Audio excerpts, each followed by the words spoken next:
You're listening to the Hidden Killers podcast with Tony Brueski, featuring attorney, guest, and former felony prosecutor Eric Faddis. Just right, literally the day after she ended her life, allegedly, John Paul was in church preaching, which seems a little bit odd. You might want to take a couple days to yourself. I don't know, but that's not really exactly what he did. Let's take a look at that, where he tells his congregation about the death of his estranged wife. We're not going to do an altar call today. Instead, I'm going to have you stand up, and I'm going to make an announcement. And after the announcement, I'm going to ask that you leave church quietly and don't talk about the announcement here in the building, please, if you can, so y'all can stand to your feet.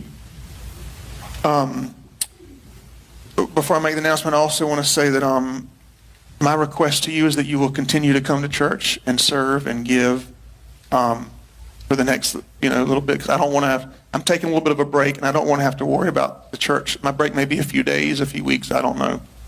I got a call late last night. My wife has passed away, and it was self-induced, and it was up in North Carolina, and we're gonna have a funeral for her next Sunday here at 3 p.m. And so it's all I can. Yeah, I'm just kind of going on adrenaline right now. So y'all pray for me and my kids and everybody. And she wasn't. Y'all knew that she wasn't well mentally, and that she needed her medicine that was hard to get to her. Now, I mean, that may be true. Some folks who suffer from mental illness do not want to take medication. I have no idea what was going on here. That's his narrative. That's the narrative he's putting out to his congregation and telling them, don't talk about this the day after she's dead. In watching it, I can't help but think about the value that he places on that role in the church and how that's so important to him. It's so important that he couldn't even miss it the day after his partner became deceased. And so, and then you hear in his voice, he sounds like he might be in distress. Yeah, I guess anybody kind of could put that on if they wanted to. And hearing it just seems peculiar that he would be at the pulpit the next day to me. And he talks about taking a break. Nope. About a week later, he's preaching at the service of her funeral, too. Let's take a look at that. She was so creative. Everything she did was so creative. What's the next picture?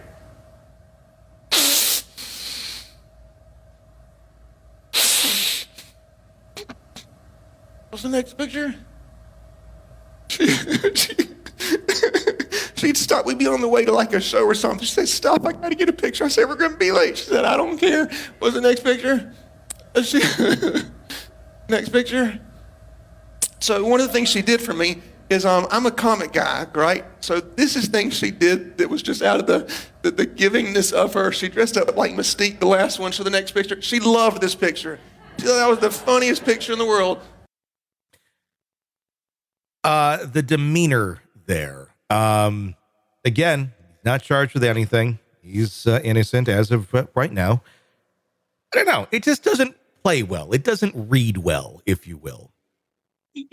Tony, everyone has a different cry. I've got an ugly cry. I will admit to that. It's embarrassing.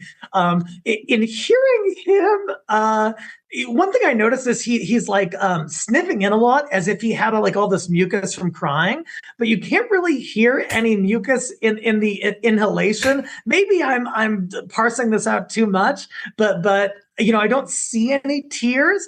And is it consistent with someone who just has a weird cry? Sure. But is it consistent with someone who's just trying to put it on?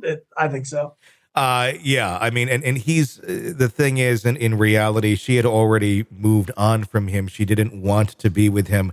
He had accusations of harassment and many other things against him, even posting a topless photo of her online in revenge. This is a pastor. It's not very godly. And he apologizes for it eventually.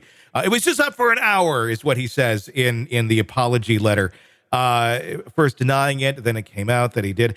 He wrote the obituary as well, and just half of the obituary is about him, which is interesting. She helped Pastor JP with the church in every way. Mica was the worship leader, graphics designer, youth leader. Mica made the greatest efforts to always be the best wife she could be. She truly served Jesus and her husband with all of her heart. She would praise her husband after every church service, telling him he was the best preacher in the world, even if it wasn't true.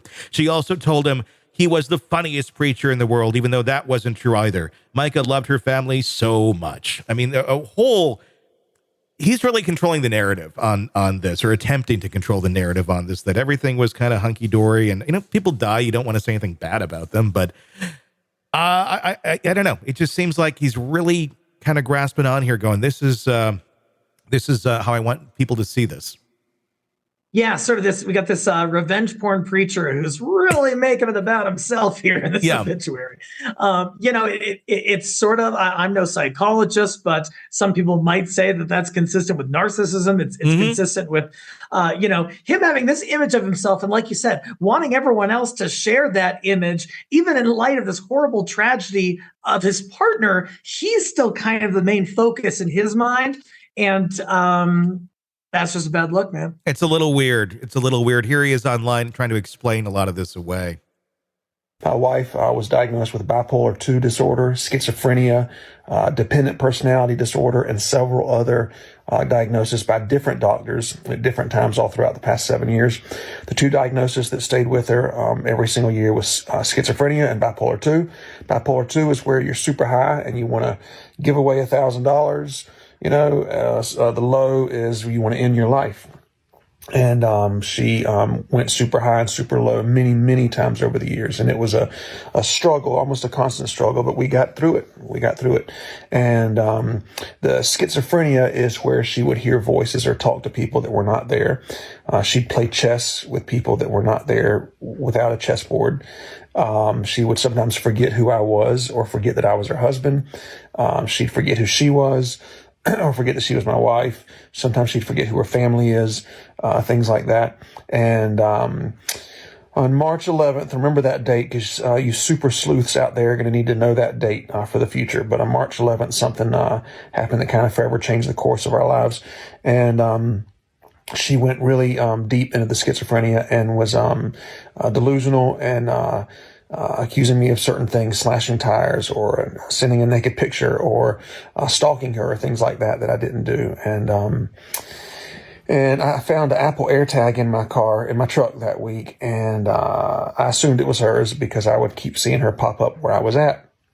Here's a video of I was at a gas station on March 13th, and I look up and I see this very beautiful woman in a car that I've never seen before.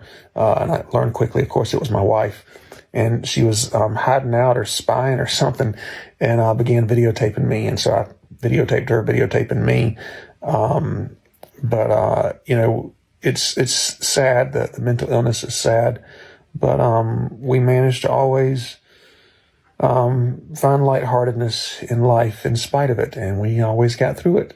And I would do things like sometimes I had to play into the delusion, like pretend like I was a double agent who quit their job to marry this, beautiful girl.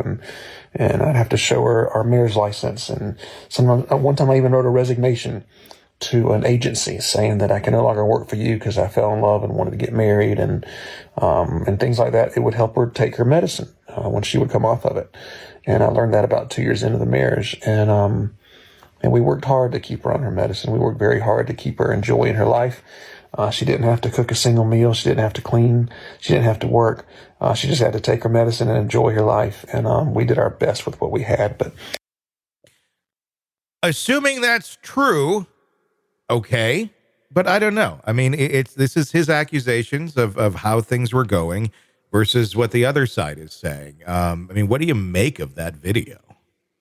In watching it, what it screams to me is like, the preacher is the best dude ever. And Mica's just this horribly distressed, troubled individual. And there's really a contrast in terms of how he's describing both of them. Clearly mental health affects relationships and affects people. And perhaps that it did result in suicide. I don't know. but he just seems like a bit of a slippery eel, and that this was sort of contrived and certainly thought about a lot because he had the video queued up ready to go. Yeah, he's got the answers immediately. And you know, sometimes people, they're just telling the truth of what actually did happen. And this does certainly look suspicious and odd. So if you didn't do anything, you would be out there just trying to clear your name. But we just know of his past, of his history. He met her. She was the nanny in his former marriage. She was 15 when they met. There's accusations from the ex-wife of him having affairs, having prostitutes, and having sexual relations with underage girls as well. There's just a lot. There's a lot that doesn't look good on him, which then makes everything else look really bad. And that's where hopefully the investigation into this can go where it goes. Because again, he's innocent until proven guilty. But it just doesn't look good. Yeah, no, it seems like almost he's trying desperately to overcompensate for all of these insinuations and ideas people might have about him and what his involvement can be. And he's kind of going overly on the defensive in my appraisal. And it comes off as a little disingenuous and rehearsed and orchestrated. Well, he denies everything categorically to this day. And again, no charges have been filed at this point, but there is an investigation that's going on into this suspicious death of Mica Miller. We'll have to watch and see where this all goes. Want to listen ad-free? Want advanced access to all of our interviews before anyone else? Become a True Crime Today Premium Plus subscriber on Apple Podcasts. You get every episode commercial-free. So you can binge on true crime until you can binge no more. Search True Crime Today Premium Plus on Apple Podcasts now, or go to our podcast page and sign up now. More of the Hidden Killers podcast next.